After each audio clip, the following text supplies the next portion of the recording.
আমার প্রাণপ্রিয় নাজিরহাট পৌরবাসী তথা ফটিকছড়িবাসী, আসসালামু আলাইকুম রহমতুল্লাহ। যারা অন্য ধর্মের আছেন তাদেরকে আমি আদাব জানাচ্ছি, নমস্কার জানাচ্ছি। প্রিয় নাজিরহাট পৌরবাসী এবং আমার প্রিয় ফটিকছড়িবাসী, আপনারা জানেন আজকে এই গভীর রাতে আমি আপনাদের সামনে কেন হাজির হয়েছি। আজকে আমি সোশ্যাল মিডিয়া মাধ্যমে যা দেখলাম ফটিকছড়ির অবস্থা এবং আমার নাজিরহাট পৌরসভার অবস্থা অত্যন্ত ভয়াবহ। বন্যার কারণে আজকে আমার এলাকা প্লাবিত এবং মানুষের জানমাল অত্যন্ত ঝুঁকিপূর্ণ অবস্থায় আছে। দুর্ভাগ্যবশত আমি আমার ইচ্ছা থাকা সত্ত্বেও আমার প্রাণ কাছে আমার এলাকায় আমি ছুটে যাই। যদিও আমি এখন মেয়রের দায়িত্বে নাই, আপনারা জানেন সরকারের নির্দেশে আমরা গতকাল মেয়র পদ থেকে আমাদেরকে অপসারিত করা হয়েছে, কিন্তু তারপর আমার মন পড়ে আছে আপনাদের কাছে, আমার হৃদয়ে পড়ে আছে আপনাদের কাছে, যেহেতু আমি আপনাদের মূল্যবান ভোট দিয়ে আমাকে মেয়র নির্বাচিত করেছিলেন গত বছরের 16 মার্চে এবং আমি 4 মে গত বছরে আমি দায়িত্ব গ্রহণ করেছিলাম। 1 বছর 3 মাস আমি দায়িত্ব পালন করেছি।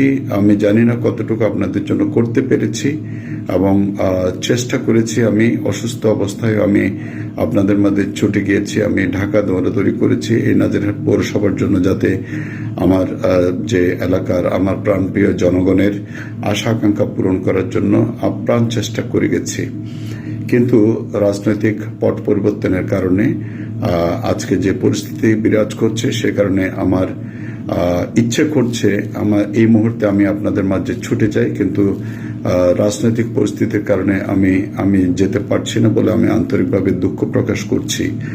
আমি বিশেষ করে আমার এই যে বন্যা কবলিত এলাকা যেগুলো আছে, বিশেষ করে 1, 2, 3 এবং 4 নম্বর ওয়ার্ড, 8 নম্বর ওয়ার্ড এবং 9 নম্বর ওয়ার্ড, এই ওয়ার্ডগুলোতে আমি এলাকার কাউন্সিলর যারা আছেন তারা এখনো দায়িত্বে আছেন। আমি তাদেরকে অনুরোধ জানাবো, আপনারা আমার এলাকার মানুষের কাছে ছুটে যান এবং এলাকার মানুষের এই দুরবস্থায় আপনারাই একমাত্র সহায়। উপরে আল্লাহ আছে, সৃষ্টিকর্তা আমাদের সকলের যেন সহায় হয়। এবং একই সাথে যারা বিভিন্ন স্বেচ্ছাসেবী সংগঠন যেগুলো আছে, আমি আপনাদেরকে অনুরোধ জানাবো, এটাই আপনাদের মানুষের পাশে দাঁড়ানোর এটাই প্রকৃত সময়।